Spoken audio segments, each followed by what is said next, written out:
Gentili visitatori, vi ringraziamo di aver scelto la città di Venezia.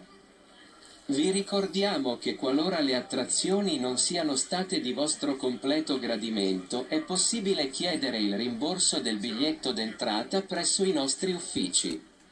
Ci auguriamo di rivedervi presto. A Venezia la protesta contro il ticket d'accesso corre anche sul filo della satira, quella pungente e sagace di Venezia.com, con il suo famoso frontman, nonché attivista veneziano, Matteo Secchi. Abbiamo preregistrato un messaggio in 5 lingue con l'invito ai turisti, se per caso le attrazioni del parco Veniceland non fossero di loro gradimento, che potevano chiedere il rimborso agli appositi uffici.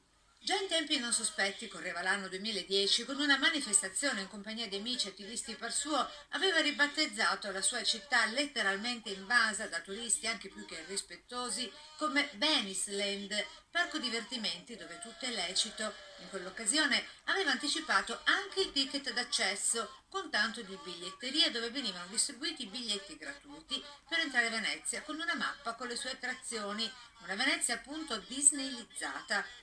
E vi diamo il benvenuto a Venice